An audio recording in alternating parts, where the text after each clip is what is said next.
Mesdames, Messieurs, bonsoir et merci de rester fidèles au programme de la télévision du Burkina. La 12e commission mixte de coopération entre le Burkina et le Ghana s'est achevée ce 15 décembre à Accra sur la vingtaine de projets de coopération soumis à discussion.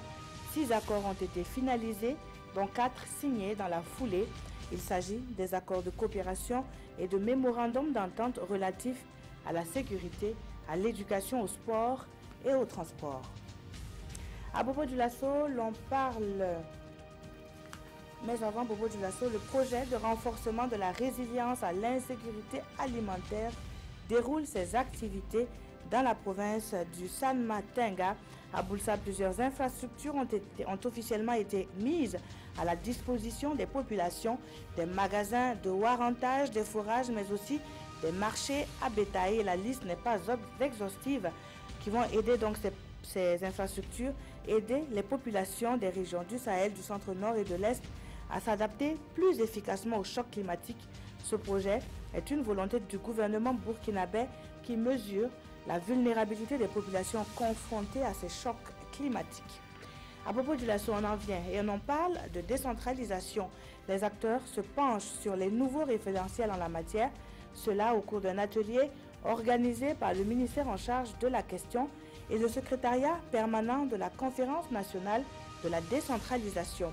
La session qui s'achève ce week-end intéresse les gouverneurs, les hauts commissaires, les préfets et les maires.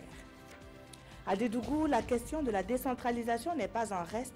Ce qui importe plus, c'est la place des jeunes dans le développement national. Le ministre Maïla Ouedraogo est allé à la rencontre des jeunes de la région de la Boucle du Mouroune. Il a dû faire face à des préoccupations égrenées sans complexe.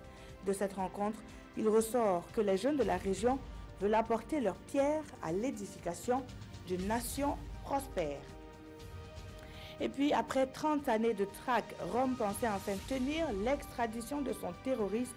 Hélas, hier vendredi, l'ancien militant communiste Cesare Battisti, 63 ans, a repris sa cavale.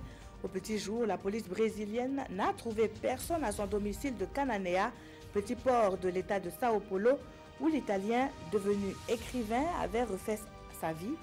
La veille seulement, le juge de la Cour suprême annonçait l'extradition prochaine de Battisti vers l'Italie, où il a été jugé par contumace à la réclusion criminelle à perpétuité. Ces informations et plus encore seront développées dans l'édition de 20h. Je vous retrouve à cette édition. Très bonne suite de programme sur la télévision du Burkina.